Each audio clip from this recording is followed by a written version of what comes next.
Bien, colegas, ¿cómo están? Me disculpo por el retraso con el video, hemos tenido algunos inconvenientes, más que todo con el internet, debido al peso de algunos videos que no son tan fáciles de cargar. Entonces a veces nos retrasamos en la producción. Básicamente este video es para sintetizar algunas de las ideas más importantes que estudiamos en nuestra sesión 6 sobre la relación entre la Biblia como literatura y el mundo que le rodea, ¿no? El entorno cultural, político, religioso, social, donde la Biblia da luz, o ve su luz, mejor dicho. Usamos como modelo la lectura del profesor José Enrique Ramírez, que le hace distintas conexiones entre textos específicos de la Biblia y documentos del antiguo cercano oriente que ayudan a ver la conexión de pensamiento, la forma en que se ve lo religioso, la ética, la moral, y nos recuerda que el texto bíblico es un espejo de las culturas del entorno, ¿no? Ramírez hace diversas analogías, ¿verdad? Por ejemplo, conecta las formas de hacer sabiduría, de reflexionar, de pensar que tiene la cultura del mundo bíblico con la cultura egipcia, ¿no? Y da un primer ejemplo de la conexión en las ideas entre Oseas y las reflexiones de Mercárea, ¿no? Donde José Enrique extrae una idea central que va a trascender las culturas, y es el pensamiento que implica que van a ser considerados mejores siempre los valores de la persona a los actos de ritualidad, ¿no? Y esto es muy importante porque es una de las ideas de las cuales se insiste en el Antiguo Testamento en términos de ética, ¿no? Y siempre se va a favorecer, especialmente en la tradición profética y la tradición de la sabiduría, los actos concretos, la ética de la persona, en vez de los actos simbólicos ligados al culto de lo religioso. También es muy importante la conexión que José Enrique sigue haciendo entre Egipto y el producto escrito de Israel, ¿no? Y uno de los ejemplos que menciona también va a ser el faraón Pianchi y Jeremías, recuperando como ambos son, según los textos que recupera en su memoria, elegidos desde el vientre de su mamá, ¿no? Para fungir un rol. Aquí vemos una cosmovisión muy similar, en la cual un personaje ilustre ha sido elegido desde el vientre de su madre para cumplir un destino específico. José Enrique empieza entonces con ese inicio, ¿verdad?, del material, a plantear la pregunta. Tenemos entonces, lo que él pregunta, tenemos una copia de Israel del material del entorno, y responde con un contundente no, ¿verdad? Más que una copia, los materiales reflejan la naturaleza humana y la tradición religiosa común de ese mundo al cual pertenece la Biblia y otras culturas. Hay otros elementos también relacionados muy interesantemente a la cosmovisión religiosa, ¿no? José Enrique nos deja ver el ejemplo de aquella persona que no entiende cuál es el proyecto divino, que busca conocer la voluntad de lo divino, ¿no? Las causas de su enojo. Y él menciona los ejemplos de Cantusilis y de Job. Y José Enrique nos deja ver esa dinámica religiosa en la cual una persona sufriente y suplicante busca un intermediario divino para poder lograr el favor del Dios tutelar. Esta era una forma de cosmovisión tanto de Israel y de las culturas del entorno, pero vamos a ver cómo esto trasciende inclusive al Nuevo Testamento, ¿no? Donde hay diferentes mediadores. Jesús es un mediador, luego en la cultura del cristianismo inicial, María como figura mediadora va a emerger. Entonces es muy importante que veamos que esto no es tan ajeno y no es material que se ha perdido en la historia, sino que continúa siendo algo prevaleciente en las prácticas del cristianismo actual. Otro de los elementos importantes que recupera José Enrique es la idea de que los actos de la historia son leídas desde el discurso religioso, y este es un ejemplo muy claro que él da, dándonos el ejemplo de Marduk, ¿no? Marduk como el dios que abandona la tierra de Babilonia para apoyar a Ciro en sus nuevas empresas imperialistas, y Marduk como el dios babilonio que rechaza la ética del rey de Babilonia y su pueblo, ¿no? Este ejemplo es sumamente claro, y José Enrique lo recupera también en textos como los de Jeremías y los de Ezequiel, ¿no? José Enrique lo menciona por allí, pero si hemos leído a estos profetas nos vamos a dar cuenta de que en la época del exilio, bueno, antes del exilio, años antes del exilio con Jeremías y luego en el exilio con Ezequiel, hay una lectura similar. Así como Marduk argumenta que está trayendo a Ciro, el rey de los persas, para castigar a su pueblo babilonio, los profetas argumentan que Yahvé, el Dios de Israel, está trayendo a figuras extranjeras, Nabucodonosor y el rey Ciro, para castigar a su pueblo, ¿no? Y debemos recordar entonces que esta es una manera de comprender lo que está sucediendo a nivel histórico, social y político.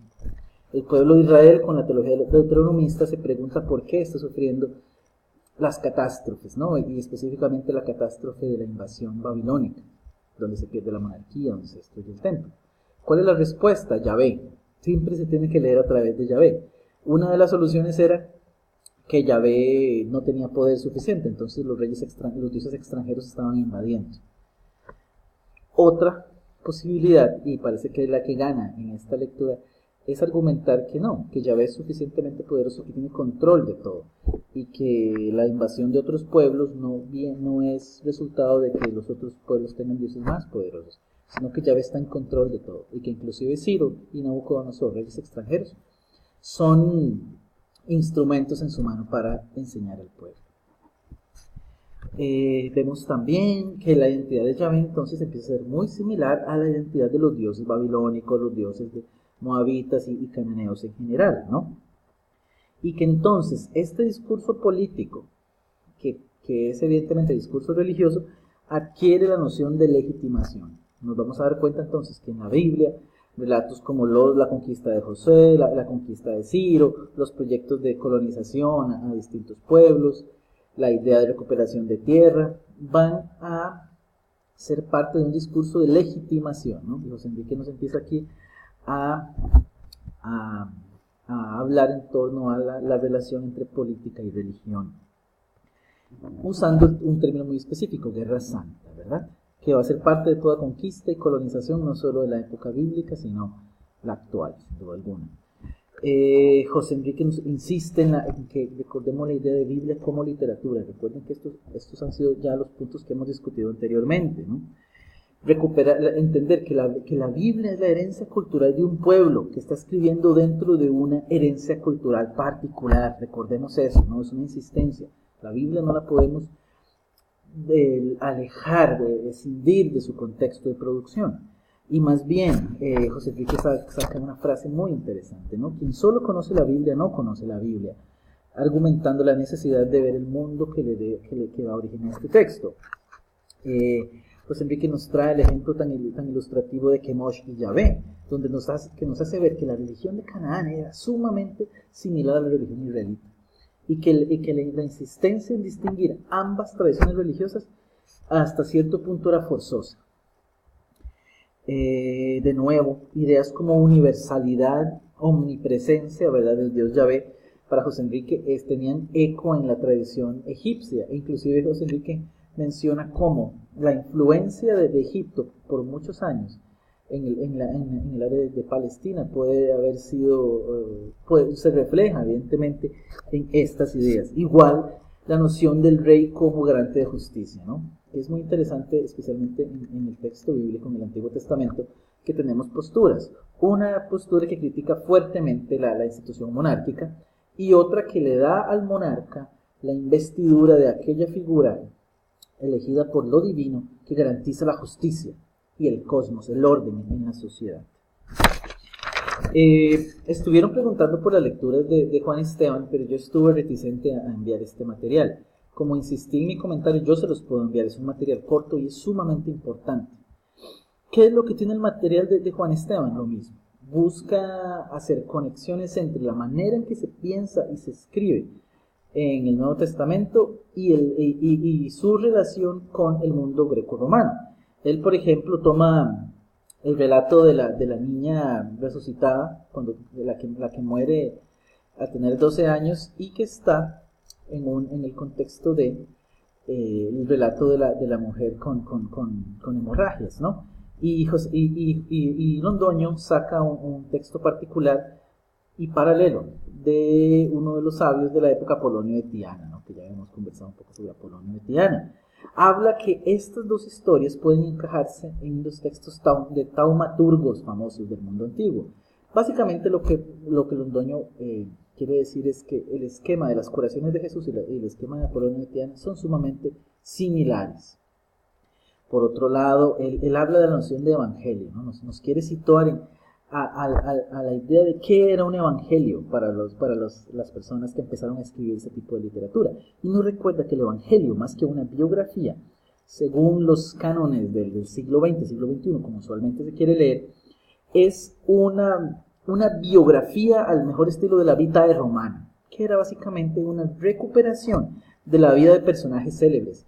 Y ojo, es muy importante reconocer esto, porque este tipo de escritura, evangelio en el mundo antiguo, tenía unas caracterizaciones particulares que ustedes encontrarán en la lectura.